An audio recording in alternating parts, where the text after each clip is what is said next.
Class में boring सा lecture चल रहा था तो मैंने टाइम पास के लिए अपनी ऑनलाइन डेटिंग वाली पार्टनर को एक मैसेज चिपका दिया कि दीदी 50 रुपए की स्ट्रॉबेरी दिला दो ना, अगली बार तुम्हारे गले पर सूद समेत वापस कर दूंगा। पर भाई अगले ही सेकंड जो हुआ उसने मेरे होश उड़ा दिए, क्योंकि वही सेम टू सेम मैसेज सामने बड़ी स्क्रीन पर फ्लैश हो रहा था और हमारी प्रोफेसर, जिन्हें पूरे कॉलेज में लाइसीवर प्रोफेसर के नाम से जाना जाता था, बिल्कुल शांत रहीं और उन्होंने बिना किसी घबराहट के बड़े आराम से टाइप करके जवाब दिया कि बाबू मैं अभी काम कर रही हूँ, बाद में बात करते हैं। मैं तो वहीं सुन्न होकर रह गया। असल में हुआ ये था कि अटेंडेंस और क्रेडिट्स के चक्कर में मेरा रूममेट मुझे जबरदस्ती यहाँ वहाँ के लेक्चर्स में घसीटता फिर रहा था, जहाँ 3 घंटे के अंदर 5 प्रोफेसर बारी बारी आकर अपना ज्ञान पेल चुके थे और मैं नीचे चुपचाप बैठा बैठा बोर हो रहा था। और सच बताऊं तो बैठे बैठे मेरी गांड दुखने लगी थी। तभी जैसे ही छठे प्रोफेसर स्टेज पर आए, पूरी ऑडियंस में अचानक शोर मच गया और मेरा रूममेट भी एकदम एक्साइटेड होकर बोला, देख देख प्रोफेसर लियू आ गए। मैंने ऊपर नजर उठाई तो सामने प्रोफेसर लियू बुयान खड़े थे, जो हमारे डिपार्टमेंट के सबसे कम उम्र के लेजेंडरी प्रोफेसर माने जाते थे। और उस वक्त वो स्टेज पर बस अपनी स्लाइड सेट कर रहे थे, पर भाई दिखते वो वाकई कमाल के हैंडसम थे। तभी अचानक मेरा ध्यान उनकी स्क्रीन के एक लाल और हरे रंग के पैटर्न पर गया, जो बिल्कुल वैसा ही लकी पैटर्न था जो मैंने हाल ही में अपनी ऑनलाइन पार्टनर को सजेस्ट किया था। और उन्हें देखते ही मुझे अपनी ऑनलाइन गर्लफ्रेंड की याद आ गई और कल रात जो उसने अपनी ऑनलाइन गर्लफ्रेंड की याद आ गई और कल रात जो उसने अपनी हॉट तस्वीरें भेजी थीं, वो सब मेरे दिमाग में घूमने लगी। मुझसे रहा नहीं गया और मैंने अपना चैट बॉक्स खोल लिया, जहां उसका आखिरी मैसेज यही था कि वो काम पर जा रही है। तो मैंने सोचा कि अभी तो वो काम में बिजी होगी, क्यों न थोड़ी मस्ती की जाए और उसकी टांग खींची जाए। इसलिए मैंने फटाफट वही मैसेज दोबारा टाइप करके सेंड कर दिया कि दीदी 50 रुपए की स्ट्रॉबेरी दिला दो ना, अगली बार तुम्हारे गले पर सूद समेत वापस कर दूंगा। मैसेज सेंड होते ही अगले सेकंड पूरी कॉन्फ्रेंस हॉल में हंगामा मच गया और मेरे बगल वाले ने मुझे जोर से चूटी काटी और फुसफुसाया, ओ भाई लिनफेन देख, क्या ये प्रोफेसर लियू का बॉयफ्रेंड है? मैंने झटके से ऊपर देखा तो मेरी सिट्टी पिट्टी गुम हो गई, क्योंकि बड़ी स्क्रीन पर वही सेम मैसेज दिख रहा था जो मैंने अभी अभी भेजा था। और सामने रुयान जो वीचैट पर फाइलें ढूंढ रही थी,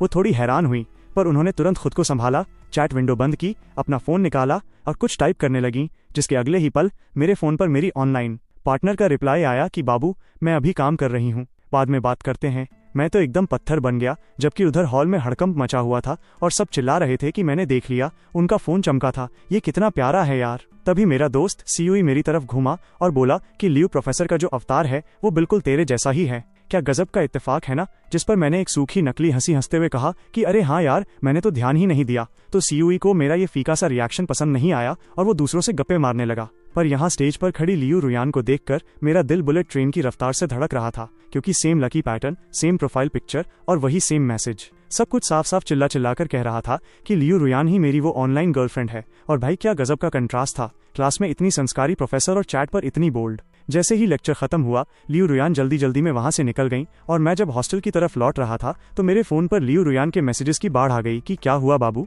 तुम जवाब क्यों नहीं दे रहे, मेरा काम खत्म हो गया है। हाँ तो हम क्या बात कर रहे थे, मेरा बच्चा क्या कर रहा है, तुम अचानक कहाँ गायब हो गए। तभी मैं बहुत घाई में थी, इसलिए तुम्हें 50 रुपए की स्ट्रॉबेरी दिलाना भूल गई। और तभी अचानक मेरे फोन की स्क्रीन पर एक नोटिफिकेशन आया कि आपको 50,000 रुपए का ट्रांसफर मिला है। मैं एक के बाद एक आ रहे उनके मैसेजेस को देख रहा था और सच बताऊं तो मेरा दिमाग काम करना बंद कर चुका था। लियू रुयान के इस संस्कारी और कड़क चेहरे के पीछे उस इतनी बोल्ड बातें करने वाली लड़की को इमेजिन करना मेरे लिए बहुत मुश्किल हो रहा था। साथ ही मुझे बहुत शर्म भी आ रही थी और समझ नहीं आ रहा था कि क्या रिप्लाई दूं। मैं इसी कशमकश में था कि तभी मेरे बगल में बैठी सीनियर सीयूई का मैसेज आया, लिनफेन, प्रोफेसर सू कह रहे हैं कि उनका कंप्यूटर फिर से खराब हो गया है और वो तुम्हें उसे चेक करने के लिए बुला रहे हैं। प्रोफेसर सू मेरे ट्यूटर हैं और जब से मैंने पिछली बार उनका स्लो चल रहा कंप्यूटर ठीक किया था, तब से वो हर छोटी मोटी गड़बड़ के लिए मुझे ही बुला लेते थे।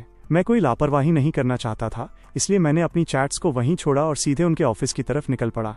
पर जैसे ही मैं ऑफिस पहुंचा, मेरे तो होश उड़ गए, क्योंकि लियू रुयान भी वहीं बैठी थीं। वो मेरे ठीक सामने वाले डेस्क पर थीं, अपना सिर झुकाए चुपचाप फोन देख रही थीं और उनका मूड काफी खराब लग रहा था। मेरी हिम्मत नहीं हुई कि मैं उन्हें ज्यादा देखूं, इसलिए मैंने अपनी नजरें चुराई और पूरा ध्यान प्रोफेसर सू का कंप्यूटर ठीक करने में लगा दिया। जैसे ही कंप्यूटर ठीक हुआ, प्रोफेसर सू खुशी के मारे अपनी आंखें सिकोड़ते हुए मुस्कुराए और बोले, वैसे प्रोफेसर लियू अभी कह रही थीं कि अचानक उनके वीचैट पर मैसेज आने बंद हो गए हैं, जरा एक बार उनका फोन भी देख दोगे क्या?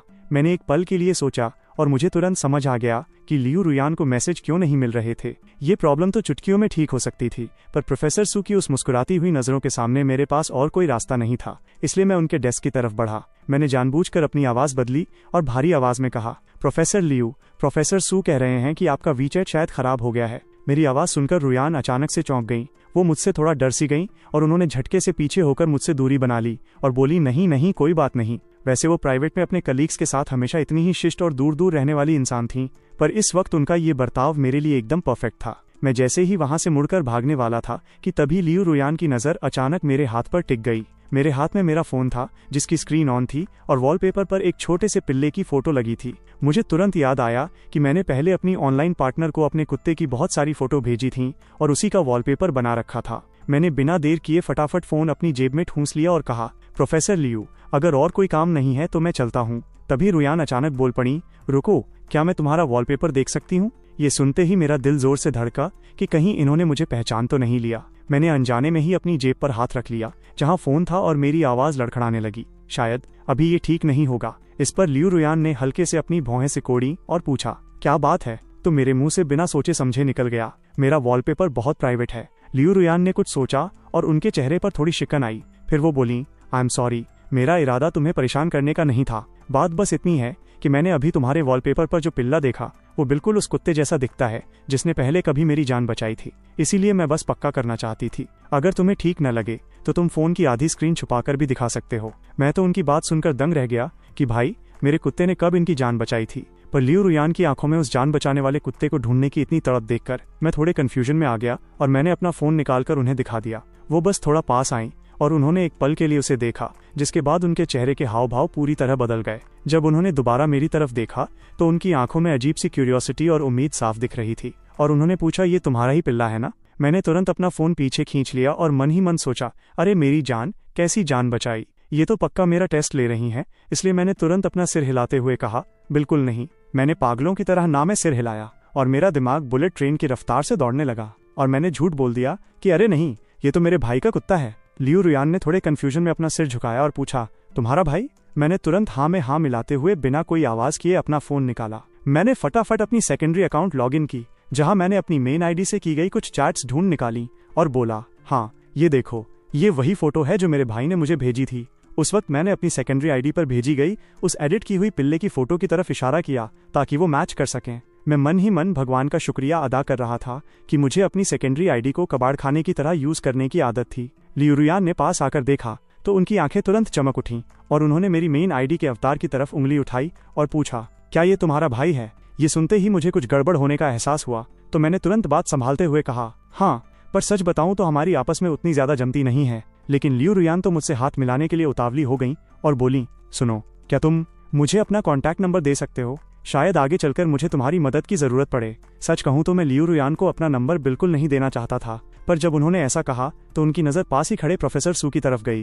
प्रोफेसर सू के पास मेरी मेन आईडी ऑलरेडी थी और अगर लियू रुयान किसी और से मेरा नंबर मांगती तो मेरा भंडाफोड़ होना तय था। इसलिए मैंने न चाहते हुए भी कहा, हाँ हाँ बिल्कुल, क्यों नहीं प्रोफेसर लियू, और मजबूरी में अपनी सेकेंडरी आईडी से उन्हें फ्रेंड लिस्ट में ऐड कर लिया और ऊपर से एक नकली स्माइल दे दी।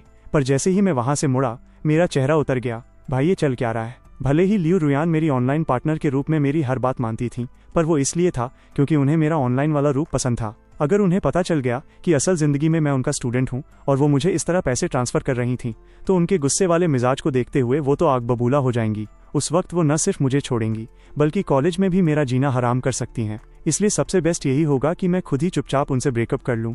भले ही मुझे इस बात का थोड़ा दुख हो रहा था। रास्ते पर चलते हुए मेरे फ़ोन पर फिर से लियू रुयान के मैसेजेस की बाढ़ आ गई। बाबू, मुझे अभी पता चला कि मेरा एक स्टूडेंट तुम्हारे भाई का सगा भाई है। क्या गजब का इत्तेफाक है ना? वो भी अपने वॉलपेपर पर तुम्हारे पिल्ले की फ़ोटो लगाता है। तुम दोनों भाइयों में ज़रूर बहुत प्यार होगा। अरे बाबू, गलत मत समझना, मैंने तो बस अचानक देख लिया था। मैं जानबूझकर तुम्हारी जासूसी नहीं कर रही थी। तुम अभी भी मुझे रिप्लाई क्यों नहीं दे रहे हो?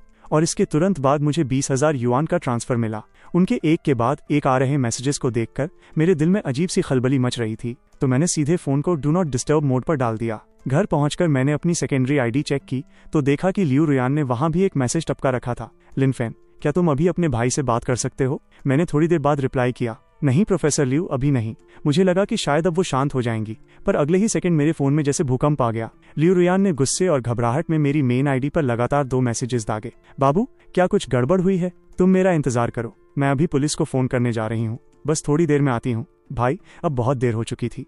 अगर उन्होंने पुलिस को फ़ोन कर दिया तब तो मेरा खेल हमेशा के लिए खत्म हो जाएगा। लियू रुयान का ये कैसा लॉजिक था भाई? मैंने बिना 1 सेकंड गवाए फटाफट कांपते हाथों से उन्हें टाइप किया, अरे अरे कुछ नहीं हुआ। असल में मैं सो गया, दोपहर में गलती से मेरी आंख लग गई थी। ये पढ़कर लियू रुयान ने चैन की सांस ली और बोली, चलो अच्छा हुआ बाबू, तुमने तो मुझे डरा ही दिया था। क्या तुमने अभी तक खाना नहीं खाया? जल्दी से पैसे एक्सेप्ट करो और जाकर कुछ खा लो। आज जब तुमने मुझे रिप्लाई नहीं दिया तो मैं बहुत डर गई थी। बाबू, तुम मुझसे प्यार नहीं करते ना, तुम मुझे नहीं चाहते, है ना? उसका ये मैसेज देखकर मेरे दिल में एक अजीब सा दर्द हुआ, जैसे किसी ने सीने में खंजर घोंप दिया हो। लियू रुयान हमेशा मेरा कितना ख्याल रखती थी, कितनी केयरिंग थी, और ऊपर से मुझ पर दिल खोलकर पैसे भी खर्च करती थी। ऐसे में उससे अचानक ब्रेकअप करना बहुत गलत होता।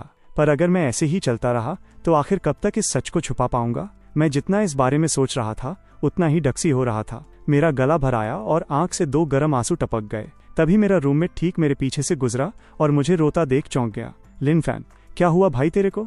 मैंने जब उसकी तरफ देखा तो आंसुओं की वजह से मुझे सब धुंधला दिख रहा था। मेरे रूममेट ने सीरियस होकर मेरे कंधे पर हाथ रखा और बोला, कौन तंग कर रहा है भाई तेरे को? मुझसे रहा नहीं गया और मैं सिसकते हुए बोला, भाई जू, अगर तुझे पता चले कि जिससे तू ऑनलाइन डेटिंग कर रहा है असल जिंदगी में उसके साथ होना नामुमकिन है तो तू क्या करेगा? उसने राहत की सांस ली और बोला, बस इतनी सी बात तो भाई ब्रेकअप कर ले, सिर्फ एक लड़की ही तो है और जैसा तू दिखता है तुझे कोई भी मिल जाएगी। पर फिर उसे कुछ याद आया और उसने अपना टोन बदलते हुए पूछा, वैसे क्या उसने कभी तुझ पर पैसे खर्च किए हैं? मैंने सुना है कि कुछ लोग ब्रेकअप के बाद अपने दिए हुए पैसे वापस मांगने लगते हैं। मैंने इस बात पर गौर किया। लियू रुयान ने वाकई मुझ पर काफी पैसे उड़ाए थे, पर भले ही मैं उसके सारे पैसे एक्सेप्ट न करूं, मुझे नहीं लगता था कि वो वैसी घटिया सोच वाली लड़की है। मुझे सोच में पड़ा देख मेरे दोस्त ने फिर से कंधा थपथपाया और बोला, अरे पैसों की टेंशन मत ले, बस जब ब्रेकअप करे तो उसके साथ ज्यादा रूखा बर्ताव मत करना। अपने रूममेट की बात सुनकर मैंने खुद को समझाया कि मुझे उसके साथ ज्यादा कड़वा नहीं होना है। बिस्तर पर करवटें बदलते हुए मैंने खुद को मजबूत किया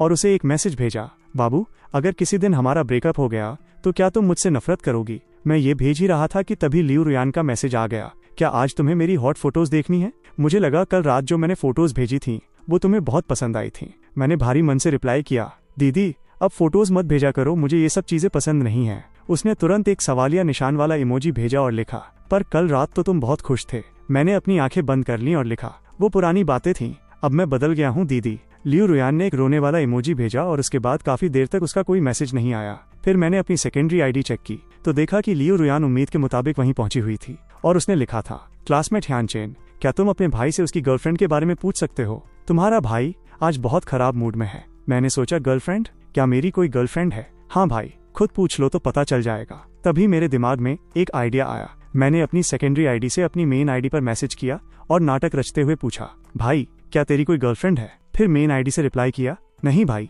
सच में नहीं है। तुझसे झूठ क्यों बोलूंगा? तुझे सच में कोई नहीं दिखती क्या? इसके बाद मैंने सेकेंडरी आईडी से रुयान को बताया, प्रोफेसर लियू, वो कह रहा है कि उसकी कोई गर्लफ्रेंड नहीं है। ये सुनकर रुयान काफी देर तक शांत रही, पता नहीं वो क्या सोच रही थी। बहुत देर बाद मुझे मेरी मेन आईडी पर उसका एक मैसेज मिला, बाबू अब मैं तुम्हें पसंद नहीं रही ना? ये पढ़ते ही मेरे दिल में एक पल के लिए तेज दर्द हुआ, पर वो जल्दी ही गायब हो गया। मैंने बहुत नॉर्मल बनने की एक्टिंग करते हुए टाइप किया, थोड़ा सा ऐसा लगता है जैसे तुम बोर हो गई हो, 1 साल से ज्यादा हो गया है, क्या तुम बोर नहीं होती? उसने तुरंत जवाब दिया, नहीं बिल्कुल नहीं, क्या मुझसे कोई गलती हुई है? प्लीज मुझे छोड़कर मत जाओ। मुझे फिर से बहुत बुरा लगा, पर अगर मैं इस रिश्ते को उसके साथ और खींचता तो ये हम दोनों के लिए ही एक बहुत बड़ी मानसिक प्रताड़ना बन जाता। इसलिए मैंने दिल पर पत्थर रखकर टाइप किया, आई एम सॉरी, हमारा ब्रेकअप ही ठीक रहेगा, और लियू रुयान को ब्लॉक कर दिया। ब्लॉक करते ही अंदर से मुझे एकदम खाली खाली सा महसूस होने लगा, क्योंकि ये एक ऐसा एक तरफा सफर था जिसमें लियू रुयान को कभी पता ही नहीं चलने वाला था कि उसका चक्कर उसके अपने ही स्टूडेंट के साथ चल रहा था।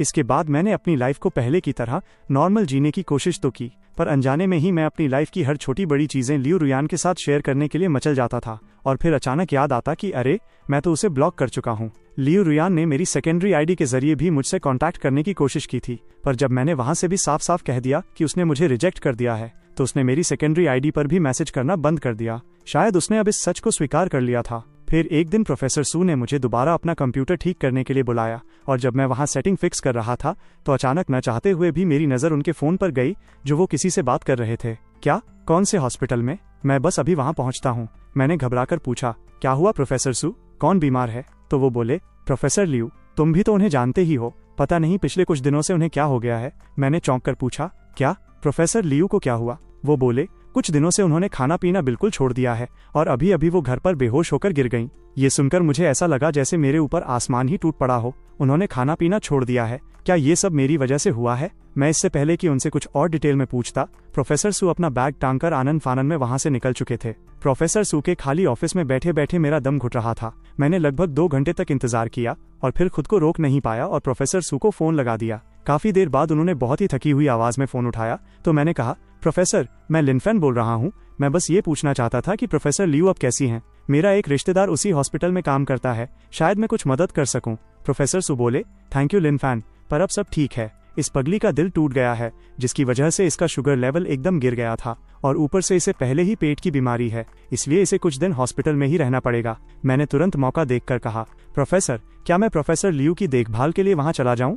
मैंने पहले हॉस्पिटल में अपनी माँ की भी देखभाल की है तो मुझे इसका काफी एक्सपीरियंस है। प्रोफेसर सू बोले, अरे अगर तुम मदद करना चाहते हो तो ये तो बहुत अच्छी बात है। वैसे भी आज दोपहर में मेरा एक जरूरी लेक्चर है। लिनफेन, मुझे तुम पर पूरा भरोसा है। वो मेरी सगी भांजी है और उम्र में तुमसे बस 4-5 साल ही बड़ी है, तो तुम वहां उसे एक प्रोफेसर की तरह ट्रीट मत करना। यह सुनकर मेरे पैरों तले जमीन खिसक गई कि लियू रुयान असल में प्रोफेसर सू की भांजी हैं। तभी तो प्रोफेसर सू इतने ज्यादा परेशान थे। प्रोफेसर सू के दिए हुए एड्रेस के मुताबिक मैं बिना वक्त गवाए तुरंत हॉस्पिटल पहुंच गया और जैसे ही मैंने वार्ड के कमरे में कदम रखा तो देखा कि लियू रुयान बेड पर लेटी हुई थी और उनके हाथ में ड्रिप चढ़ रही थी। वो बहुत ही कमजोर और पीली दिख रही थी और उनकी आंखों में ताजे आंसू तैर रहे थे। मैं चुपचाप उनके पास गया और साइड टेबल पर रखी टोकरी से एक संतरा उठाने लगा और बोला, प्रोफेसर लियू, मेरे भाई ने मुझे सब कुछ बता दिया है। उसने कहा कि ब्रेकअप सिर्फ इसलिए हुआ क्योंकि आप दोनों के विचार आपस में नहीं मिलते थे। इसका मतलब ये बिल्कुल नहीं है कि आप में कोई कमी है और वो आपको इस हालत में बिल्कुल नहीं देखना चाहता था। उसने कहा है कि आप अपना अच्छे से ख्याल रखें। लियू रुयान ने मेरे हाथ में मौजूद संतरे को इस तरह देखा जैसे उन्हें अचानक कुछ याद आ गया हो। फिर उन्होंने फ्रूट बास्केट से एक आलू बुखारा उठाया और मेरी तरफ बढ़ाते हुए कहा, लो तुम भी थोड़ा खा लो। मैंने अपना सिर हिलाते हुए मना किया, थैंक यू, पर मुझे आलू बुखारा बिल्कुल पसंद नहीं है। मेरी बात सुनकर वो 1 सेकंड के लिए ठिठक गईं। उन्होंने पूरा ध्यान लगाकर मेरी तरफ देखा और बोली, तुम बिल्कुल अपने भाई जैसे दिखते हो। तुम दोनों में से किसी को भी आलू बुखारा पसंद नहीं है और तुम दोनों ही संतरे के ऊपर के सफेद रेशे निकाल निकाल कर खाते हो। भाई, ये वो पर्सनल आदतें थीं जो मैंने चैटिंग के दौरान अपनी ऑनलाइन गर्लफ्रेंड को बताई थी और उसे एक एक बात याद थी। ये सुनते ही मेरे हाथ कांपने लगे और मैंने बात पलटने के लिए कहा, अच्छा, सच में आपकी बातें सुनकर तो ऐसा ही लग रहा है। तुम्हारी आवाज भी काफी हद तक वैसी ही लग रही है। ये सुनते ही मैंने तुरंत घबराकर अपनी आवाज को और भारी बनाने की कोशिश की, नहीं तो। पर लियू रुयान बेड पर इस तरह उठकर बैठ गईं, मानो उनमें अचानक कोई ताकत आ गई हो और बोली, अपनी आवाज को भारी बनाने की कोशिश मत करो। लियू रुयान की गहरी आंखें मुझे इस तरह घूर रही थीं, मानो वो मेरे आर पार देख लेना चाहती हों। फिर अचानक बिना किसी बात के उन्होंने पूछ लिया, तुमने अपने भाई के पिल्ले की फोटो को अपनी प्रोफाइल पिक्चर क्यों बनाया है? मैंने कहा, क्योंकि मुझे वो बहुत क्यूट लगा, बस इसीलिए लगा लिया। इसके बाद मैं कुछ देर तक कांपते दिल से लियू रुयान के पास बैठा रहा। वो बार बार मुझसे अजीब अजीब से सवाल पूछ रही थीं,